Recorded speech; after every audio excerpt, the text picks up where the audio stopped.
At least 10 people killed in a car bomb explosion near Somalia's presidential palace in Mogadishu.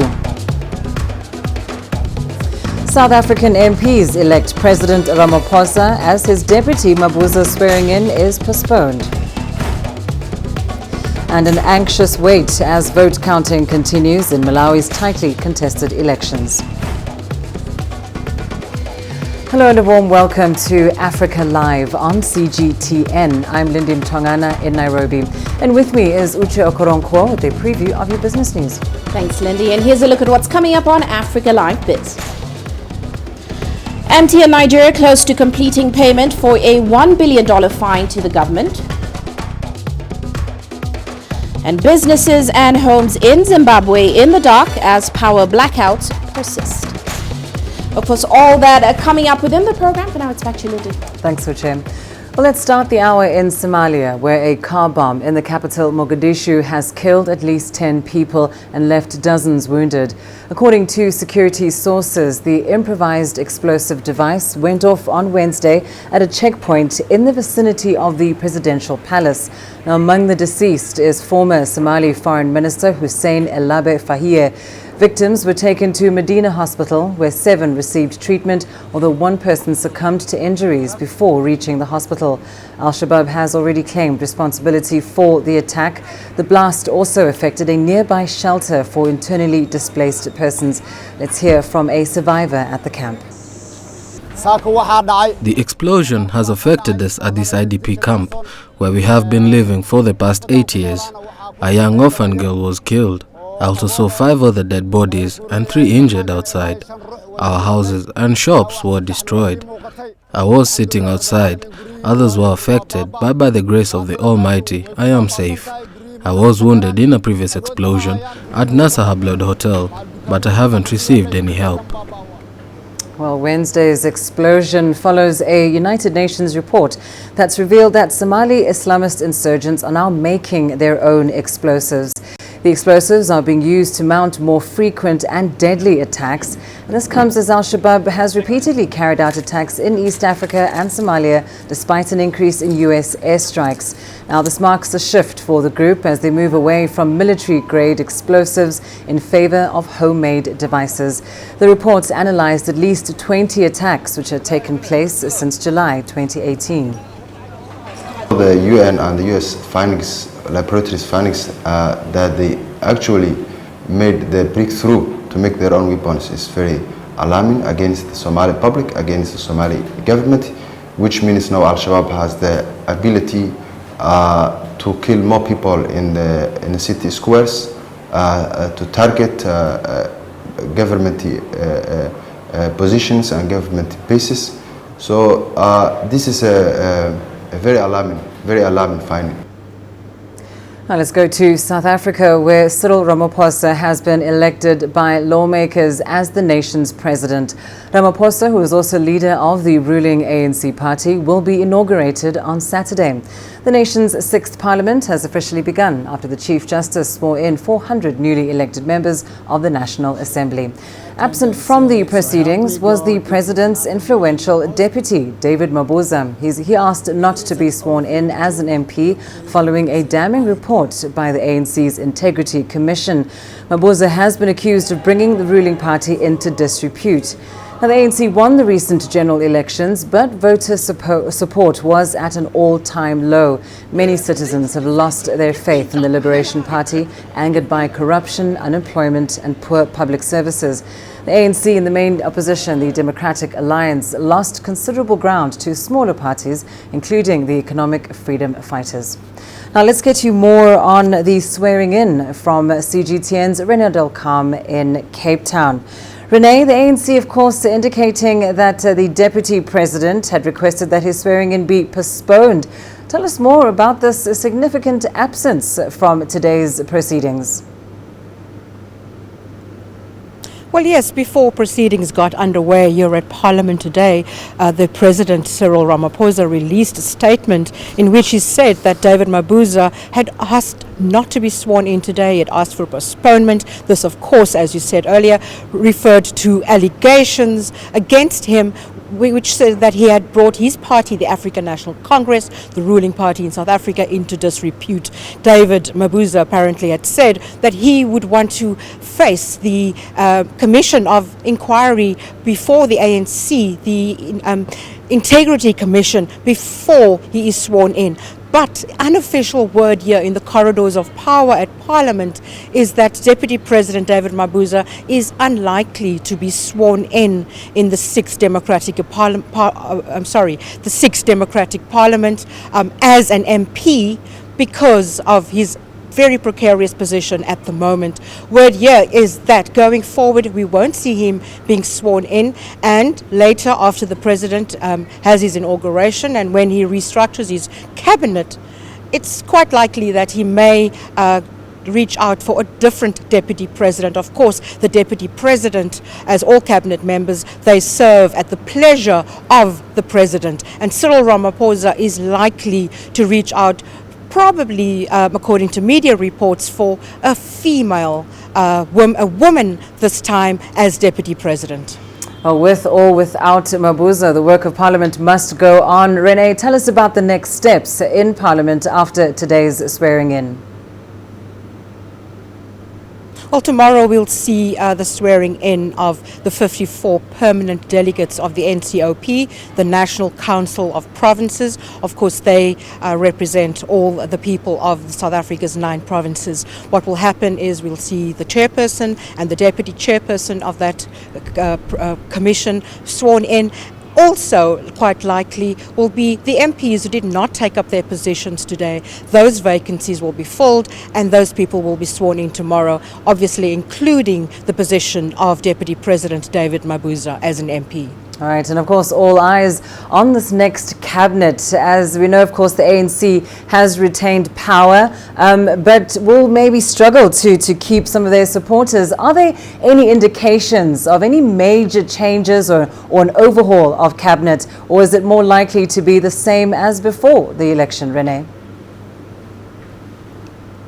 Well, President Ramaphosa faces immense pressure from the public in South Africa to restructure his cabinet. There's a lot of pressure for him to make it demographically more balanced. Also a call for a leaner and more effective cabinet. The President has said so far over the weekend, he said that he is likely to announce the kind of cabinet that South Africans want to see, and he is confident that the country will be pleased with his choice this time round. Renee Delcam reporting from Cape Town. Thank you so much. Now, as we heard there from Renee, the ANC, of course, has retained power, but South Africa's President Cyril Ramaphosa now faces the daunting task of forming a cabinet which will oversee the transformation of the economy as promised. Top of the agenda is reforming Eskom, the country's struggling electricity utility firm. CGTN's Yulisa Njamela has more. President Cyril Ramaphosa's governing African National Congress has been given another chance to prove itself willing to diligently serve the people of South Africa. With the elections now firmly behind us and President Ramaphosa having secured the election as the president, investor focus now shifts to his ability to fix the country's major problems. The list of expectations from the South African population remains quite lengthy. The biggest challenge is the unemployment of a lot of young people who are graduating from universities. So urgently, he has to hit the road running in terms of employment creation and making sure that these young people are coming out of universities and colleges get jobs. One of the other essential first steps the president has to take is to revive a waning economy. Transforming an economy once it falls down is a very difficult process, and it's normally a medium to long-term process. If he has capital on his side, if capital buys into his economic agenda, then it means he has extra resources other than the resources he has within government to drive the economy. Cash-strapped state-owned power utility Eskom poses one of the biggest threats to economic growth as it struggles to meet electricity demand. Eskom is a South African electricity public utility. But there's also the question of land reform. South Africa's lawmakers agreed to amend the constitution to allow for expropriation of land without compensation. This is to address the past injustices. Investors have been jittery about this. The president has on many occasions had to reassure them. We've got to have land reform. We've got to address the original sin. But I am clear on one thing. We've got to do it in terms of the rule of law. We are not a banana republic. We are in Nelson Mandela's republic. And we will do it in accordance with the ethos that Nelson Mandela lived by and stood for. After his inauguration on the 25th of May, President Ramaphosa is expected to announce a substantially trimmed down cabinet as part of cost-cutting measures. You're listening to Jamila for CGTN in Johannesburg, South Africa. Now over to Malawi, where vote counting is underway in the fiercely contested tripartite elections. According to the country's laws, the Electoral Commission has 8 days to announce the results. Nearly 7 million Malawians registered to vote for the president, members of parliament and local government councillors. It is the first time, though, that results are being electronically transmitted to the main tally centre. Officers have been struggling to balance the votes and results have been slow to come in, with the majority of polling stations based in rural areas. In response, the Malawi Electoral Commission has issued an advisory statement.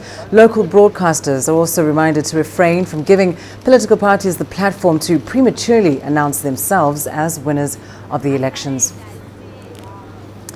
Well, CGTN's Wilkista Nyabwa is following developments in Blantyre as the vote counting continues. She joins us now live. Wilkista, as we know, vote counting underway. What is the latest from where you are?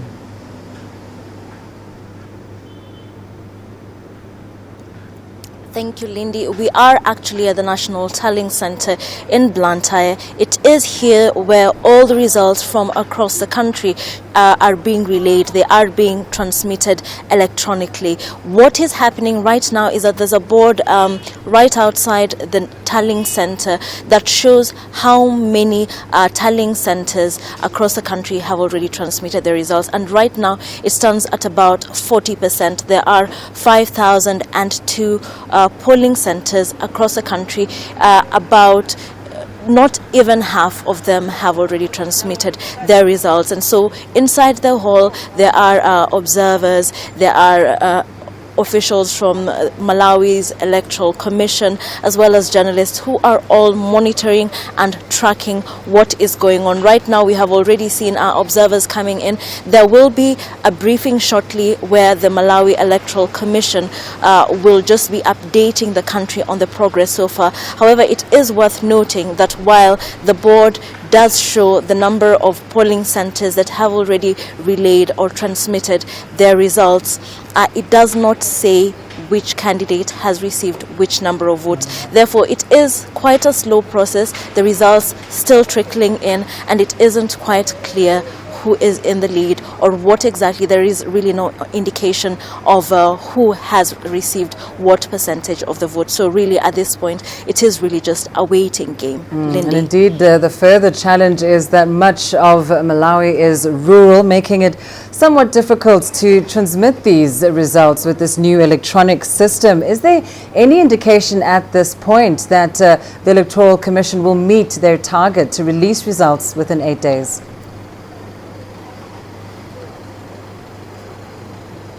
Well, the Electoral Commission is within its mandate to release the results within 8 days. While they do have 8 days to do this, they weren't really expected to take the 8 days. However, at this point, it is really just a wait and see, because before the elections even started, the Electoral Commission chairperson, Dr. Jane Ansah, had spoken about this, and she had said that the commission would take all the time it required in order to deliver credible elections. And therefore, she did say that the commission would not be hurried by anybody. They would release the results when they were good and ready and they were satisfied with the work that they had done. So at this point, it is really, the country is really just waiting. The numbers are streaming in. People are waiting in the hall. The results will come in when the commission is ready and when it has received all the results and it is satisfied, but within 8 days. Lindy. And Wilkista, of course, we understand that there were no incidents of violence necessarily reported during the voting. But what are observers saying about the conduct of these elections and indeed the vote counting progress that now has, or the vote counting progress that is underway?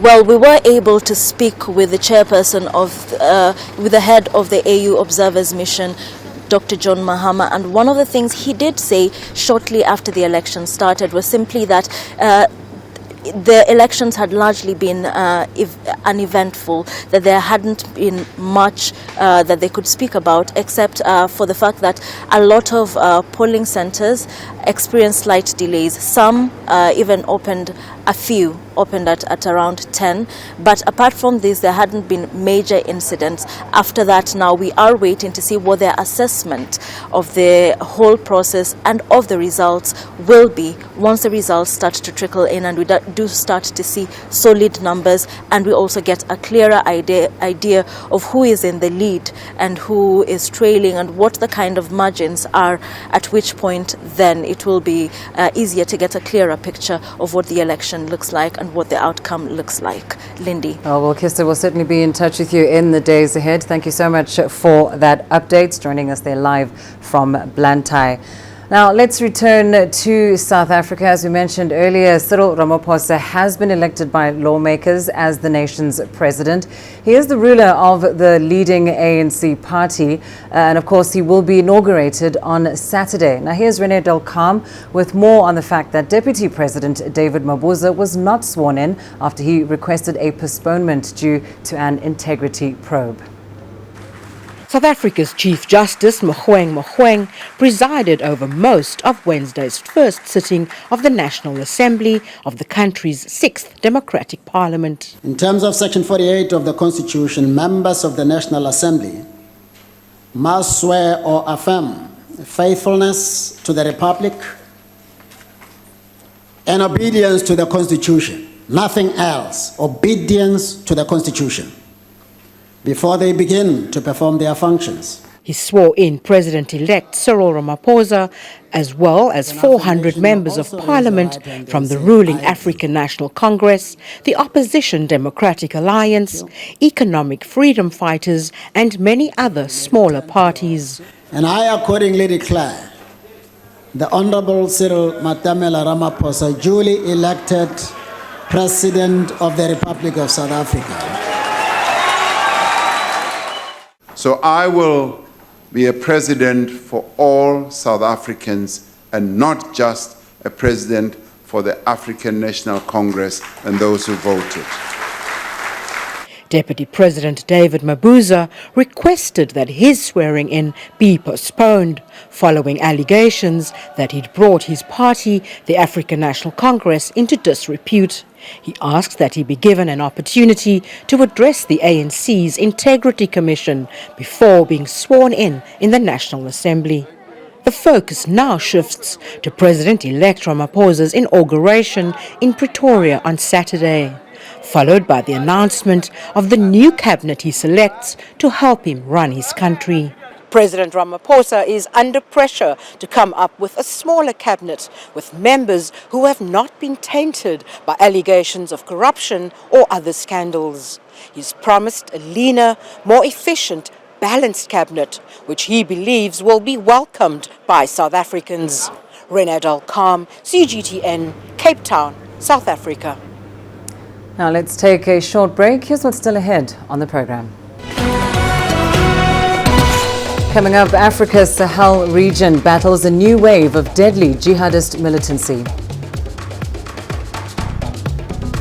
And Egypt's counter-terror efforts intensified in North Sinai and Cairo. You don't find the stories of North Africa by sitting on the sidelines. You've got to get out, go there, and you'll find them. In the bazaars of Casablanca, among the crowds in Cairo, who come to visit Cairo.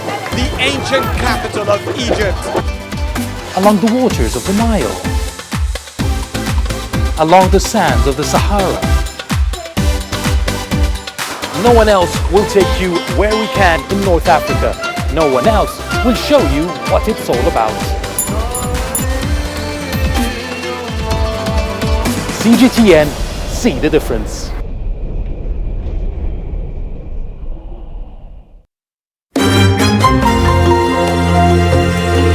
AfricaLive. Find your voice.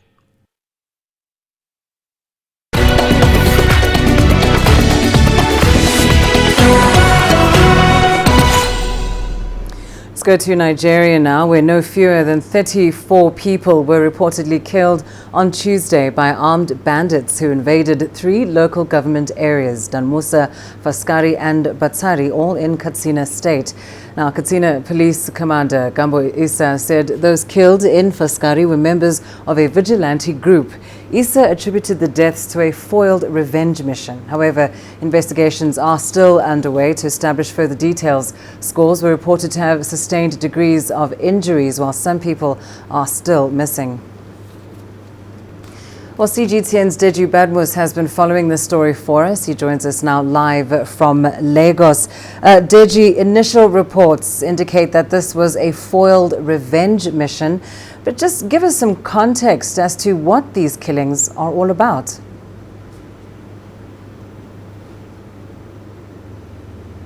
Well, basically, this is part of what is happening in not the northeast of the country, but especially the northwest of the country. We saw similar attacks in Zamfara State. Before now, it has been Zamfara State, but now we are having so many of these attacks now in Katsina State. And incidentally, Katsina State is the state of the president of the country. So what is actually happening is that what the authorities are saying is that, look, these attackers are bandits. They are bandits who rustle cattle now, and they also carry out kidnappings to ransom. Quite common in that state. As a matter of fact, even someone close to the president has been targeted. A traditional ruler in that state was kidnapped a few weeks ago, close to the president as well. So that's just what's been happening there. It's just that you know, the attacks have turned very deadly, like the latest that happened in 3 local government areas where the locals say at least 26 persons were killed. So this is purely banditry and kidnapping. I mean, these bandits rustle cattle now. They take this cattle to sell elsewhere, and they carry out kidnappings for ransom. Unfortunately, the government has not been able to deal decisively with it, even though it's trying to address the situation, but it's certainly not got any grip at all on the situation. Yeah. And Deji, as you said, this is not the first time we're seeing this. First Zamfara, now Katsina. Is there a sense that this banditry is on the rise in Nigeria? Or the other term that we're hearing, of course, is vigilante groups. But if it is on the rise, why is this the case?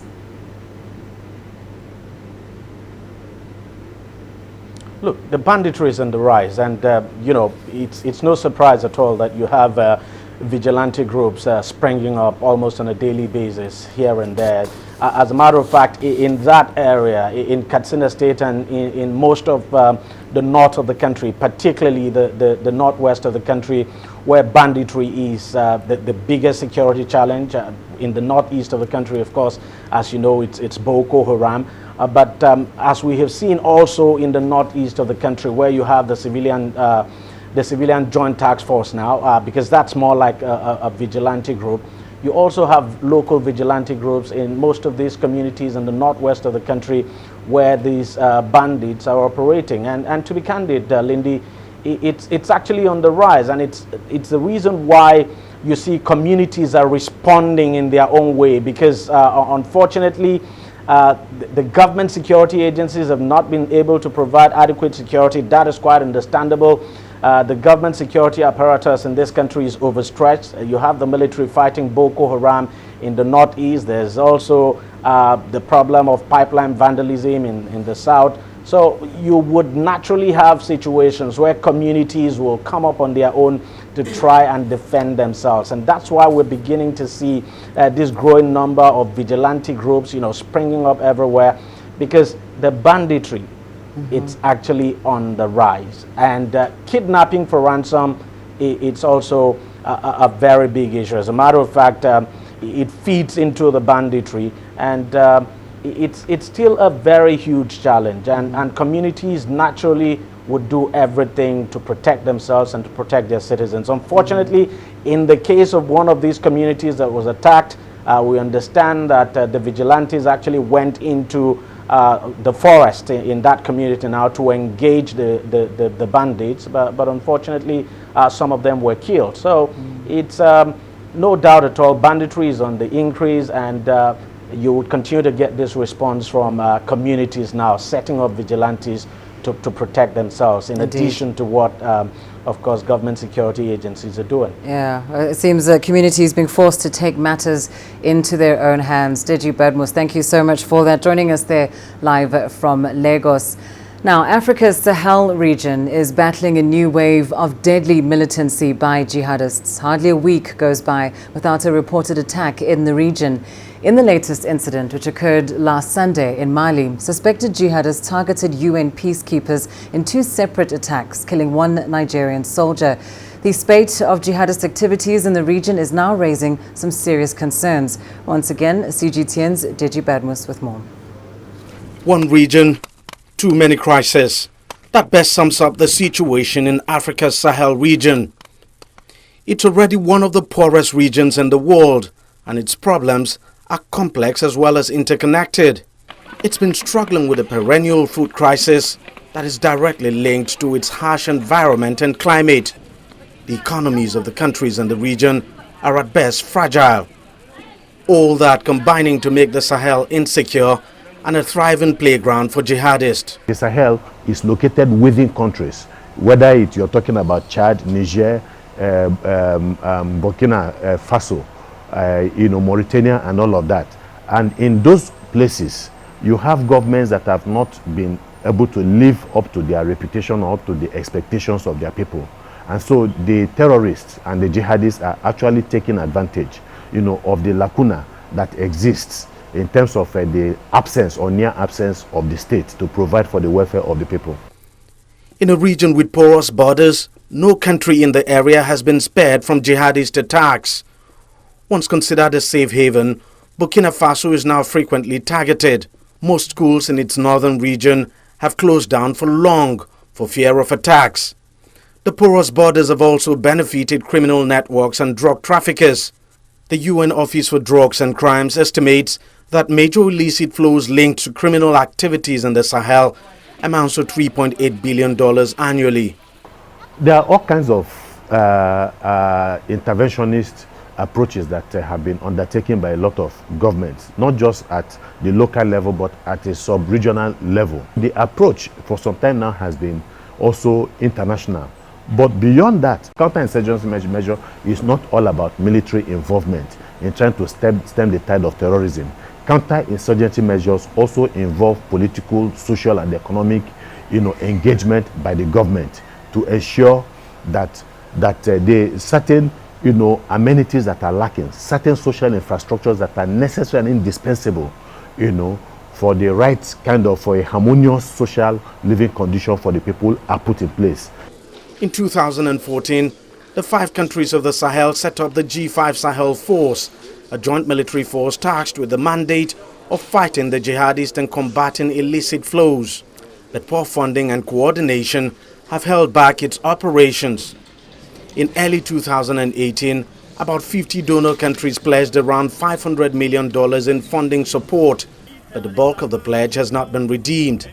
German Chancellor Angela Merkel was in the region in May this year, where she pledged millions of euros to help fight terrorism and support economic development. It is our duty, primarily our duty and responsibility. Other people have secondary responsibilities to the African continent. We have the primary responsibility, because if it is well with the continent, we are the greatest beneficiaries. If situations continue to spiral out of control, we are the biggest victims. There are fears that if words are not matched with action and the international community steps up its efforts in the region, the jihadists would sooner than later set up their own parallel governments in the Sahel. Deji Badmos, CGTN, Lagos, Nigeria. Let's go to Egypt now, where Egyptian counter-terrorism efforts appear to have intensified this week. The government has announced the deaths of 75 militants in the North Sinai region, as well as Cairo. Security forces engaged in armed confrontations with suspected terrorists, recovering explosive materials and rifles in the process. This according to military and police reports. Here's Adel El-Mahraoui with more. Following an attack on tourist bus in Giza, police forces have announced 2 major counter-terrorism operations. Interior Ministry officials say they've attacked hideouts for 4 terrorist cells, 2 in Cairo and 2 in Al-Arish city in North Sinai, killing 28 militants. National Security Bureau has managed to spot 2 terrorist cells in North Sinai. Intelligence collected confirmed they were planning for assassinating prominent figures and plotting further bomb attacks. Minor injuries were reported among the police forces. They found several explosive devices and rifles in these hideouts. On the other hand, a military statement had earlier released an update for its comprehensive operation in the Sinai. 47 extremists have been killed and 385 explosive devices were confiscated in 29 hideouts. 5 military officers were killed in these recent operations. Terrorism still poses threats to Egypt under the regional circumstances. There is progress though. Terrorist attacks have decreased by nearly 70% compared to the same period last year. So far, no major deadly attack took place this year. Overall, Egyptian security forces have killed 75 militants in 1 week. That alarming number reflects how effective terrorist groups are in recruiting supporters.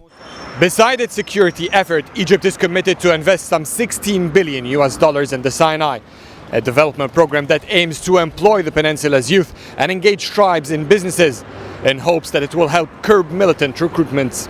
Adel El-Mahraoui, CGTN, Cairo. China says it will complete the construction of a $33 million facility at Juba Teaching Hospital and hand it over to South Sudan's government by September this year.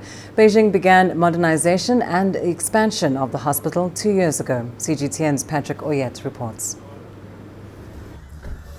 China says the facilities being built include maternity, gynecology, emergency and surgery departments. Beijing is urging other international donors to support South Sudan to build infrastructure in the country. I think that all people here, we need to look forward. We need to look to the future and join hands for the peace process and to provide better the model medical service for all South Sudanese people.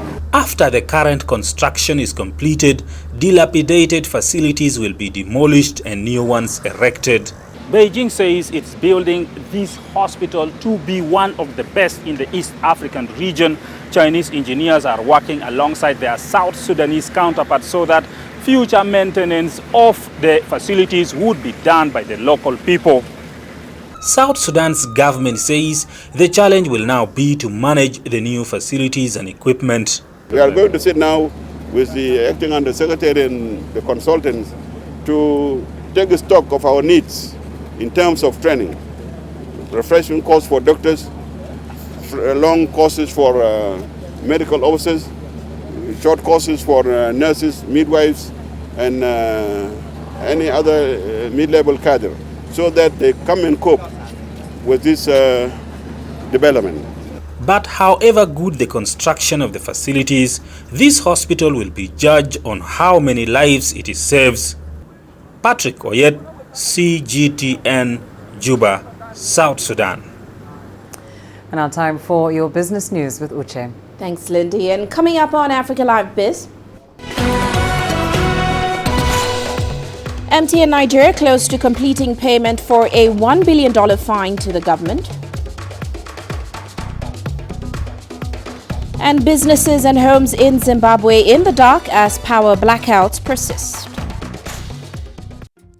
Africa is the nexus of enterprise, and global business will tell you why it matters. From the mega investment projects to multi-billion-dollar mergers and acquisitions. Africa today collects, just in terms of revenues from taxes alone, $545 billion a year. If you take 10% of that and you devote it to the energy sector, problem solved. All this on Global Business, weekdays at this time on CGTN.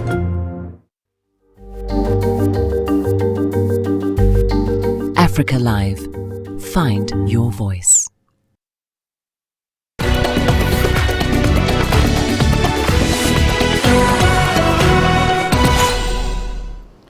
Well, let's start with some corporate news. African telecoms giant MTN has paid nearly $900 million of a fine imposed in Nigeria for not disconnecting about 5.2 million unregistered SIM cards. The final $153 million, which of course is due at the end of the month, will be paid soon. MTN was originally fined about $2.9 billion, but it did negotiate the reduced fine to clear its path to listing on the Nigerian Stock Exchange. The firm is also settling a dispute with the Central Bank of Nigeria, which involves $8.2 billion that the government says MTN illegally repatriated out of the country. And staying in Nigeria, it's over a year now since the country came out of recession, but its economic recovery has been slow so far. The latest GDP figures released by the country's statistics office shows the economy grew sluggish at about 2.01% in the first quarter of 2019, as of course the country's dominant oil sector shrank. It's a drop from the previous quarter's 2.38%. The government is, however, optimistic of attaining a GDP growth of 3.01% this year. Here's CGTN's Deji Badmus with more. One thing is certain from the GDP figures released by the National Bureau of Statistics. Nigeria's economy is on the path of growth, but the growth is surely not as fast as many would want it. The 2.01% growth is the strongest first quarter performance since 2015 and represents an increase of 0.12 percentage points compared to the first quarter figure of 2018, which was 1.89%. But when placed against the figure of the last quarter of 2018, the real GDP growth rate declined by minus 0.38%. Yeah, for me, if you compare the growth rate of first quarter of 2018, which was 1.89%, to the 2.01%, that's a marginal improvement. But I think the appropriate thing is to compare the latest quarter, which was the last quarter of last year, because the economic development should be a continuum. Given that even that at the 2.38% we had in the last quarter of last year was still considered quite low. Our population is growing about 2.7%, and there is no society that will develop if GDP growing at below the population growth rate. So that's where the concerns are, that we should expect that the government will step on the gas pedal and fasten the rate at which the GDP is growing and which the economy is expanding. The GDP figures clearly show despite government's diversification efforts, Nigeria is still very much an oil-dependent economy. The oil sector contracted by minus 2.40%, mainly resulting in the overall lower GDP figure for the quarter. The growth we saw was largely driven by the non-oil sector, and principally the agriculture sector, which grew by 3.17%, because agriculture sector accounts more than 20% of the GDP. So because of the size of the agriculture sector, you saw that it propelled a growth, overall growth in the GDP. But that is not enough as we stand today, because the agriculture we practice today is largely subsistent. When we don't have so much of industrial agriculture. One sector everyone had been keeping an eye on is the manufacturing sector, which has the capacity for mass employment. While it recorded a positive growth of 0.81%, the increase could be described as marginal. A marginal growth of 0.81% is actually teetering on the edge of a decline, or a decline. So we need to ask ourselves, what do we need to do to stimulate the manufacturing sector? The Nigerian government remains optimistic the economy will continue to grow. It's projecting a GDP growth rate of 3.01% in 2019. But it sure would be hoping the economy does better than it is currently doing for the remaining quarters to be able to meet its target. Deji Badmo, CGTN, Lagos, Nigeria. Now, Kenya has just launched its first mortgage refinancing company. The non-deposit-taking financial institution will be supervised by the central bank. It is expected to enable commercial banks in the country to access money for onward lending for mortgages. Already, the World Bank has approved a $250 million loan to boost access to mortgages and curb the growth of slums in urban areas. Now, the government says that 95% of formerly employed people in the country are classed out of mortgages by high interest rates at about 12% and above, and of course, tough conditions such as short tenures. Housing mortgage finance in Kenya, therefore, remains well below its potential. The major inhibiting factors to this growth in Kenya include lack of access to long-term finance, high interest rates on mortgages, high costs of houses, high incidental costs of mortgages, low levels of income, and difficulties with property registration and titling. KMRC will go to the capital markets to issue bonds and raise long-term funding, which will then be used to refinance financial institutions' mortgages. So we already have, a pipeline of financing from the World Bank and the African Development Bank, and that essentially means that KMRC can start business immediately. And in Zimbabwe, power cuts are lasting up to 10 hours daily in some areas, affecting the livelihoods of its people and, of course, productivity in the country. Now, for the last 2 decades, Zimbabwe has struggled to generate adequate electricity, and the government says blackouts will be prolonged due to a drought. Here's CGTN's Terry Wangari reporting. Nelson Masaka owns a butchery in Zimbabwe's capital, Harare. He is one of many small businessmen and informal sector traders hit by the indefinite rolling blackouts. The blackouts last up to 10 hours per day and were imposed last week by the country's state power utility. I have been operating this butchery for 12 years, but right now the electricity crisis is terrible. Sometimes we can go for 8 hours without power, and yet I trade in perishable goods. So without power, I can't cut the meat, and this makes basic operations very difficult. The power cuts add more pressure on an economy hurt by a devastating drought and cyclone this year. While large companies can resort to fuel-driven generators to power their businesses, many small traders are struggling in a country where inflation soared to a 10-year high of almost 76% in April, eroding incomes and savings. With formal jobs scarce, the informal sector and small businesses are the backbone of Zimbabwe's economy, contributing to 60% of the country's $21 billion GDP, according to the International Monetary Fund. Masaka says the blackouts are cutting to the bone. I now keep a fuel jerrycan here because any time when power goes, I have to close the shop and go to the petrol station to buy diesel for the generator so that I can keep the business running. But diesel is also expensive and not readily available, which is another challenge. So I only power up the generator at night so that the next day the fridges are cold enough to store meat. That's the situation in this country.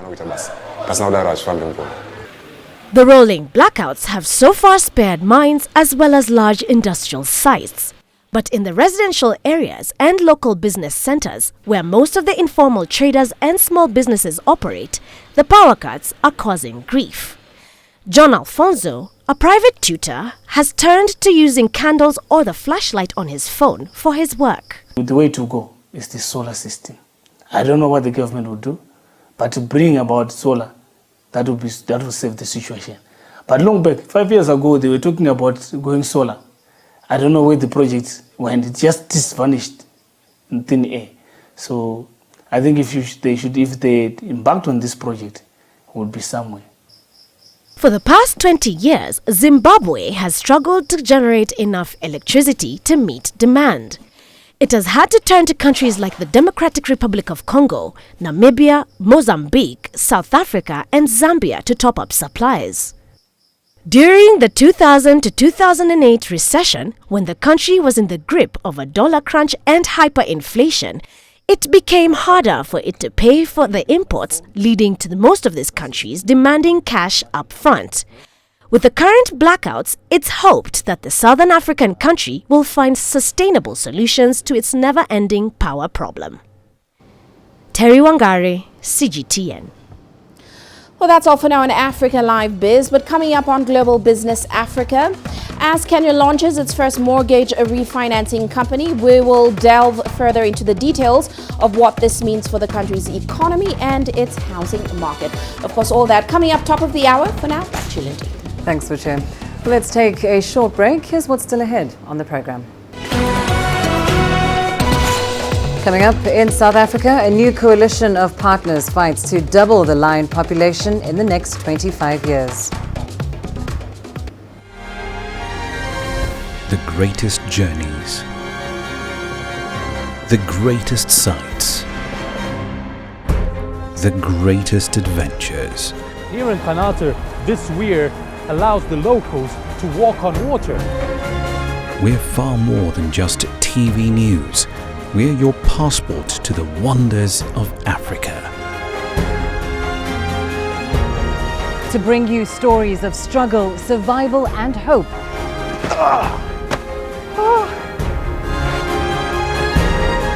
So let's explore.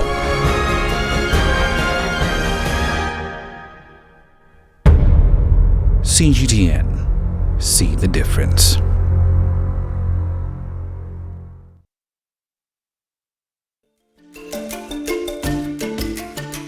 Africa Live. Find your voice.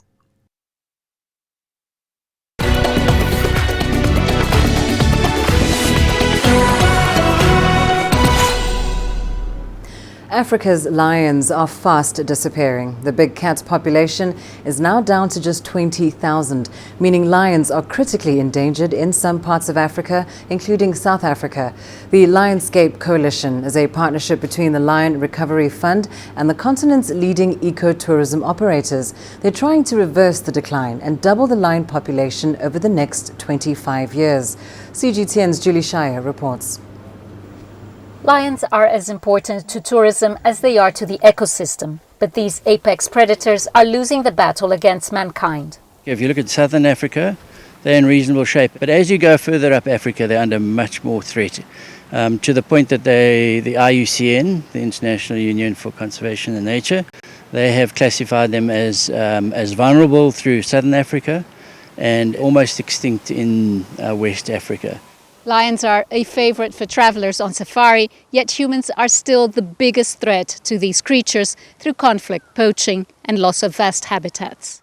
So lions only occupy 8% of their historical range on the whole continent. So you've gone from, whatever you want to call it, 500,000 lions 100 years ago to 20,000 lions now. The faster or the greater the human population growth in Africa is, the less land there is for lions.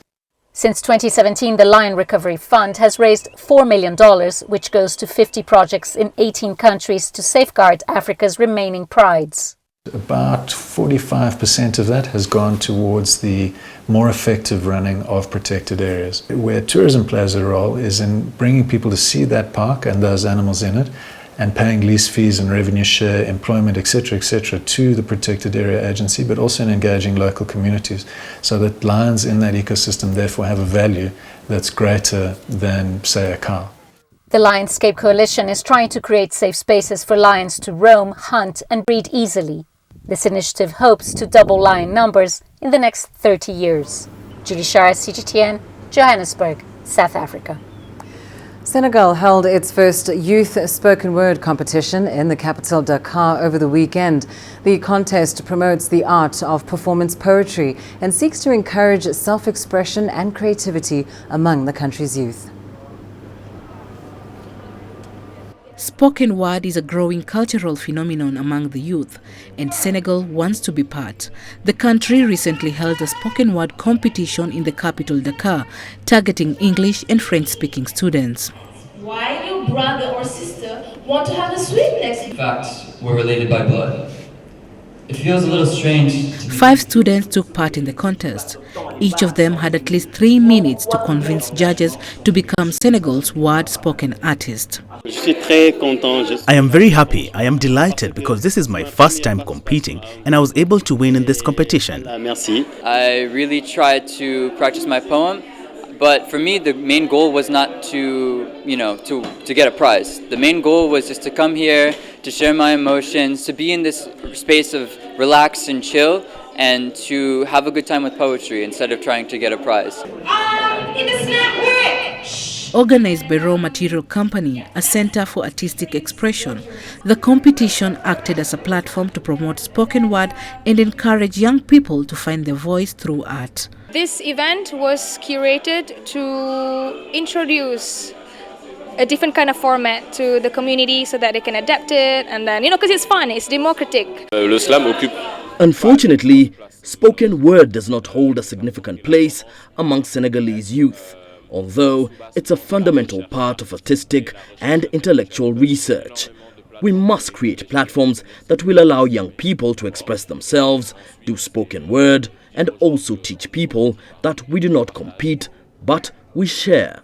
The winner of the competition will now participate in the Collective Intelligence Day's contents to be held next month in Dakar. Chom Hono, CGTN. After the break, we bring you the latest from the world of sport, including this.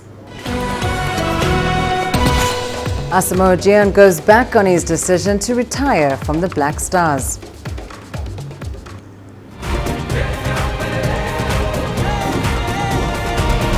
AfricaLive. Find your voice.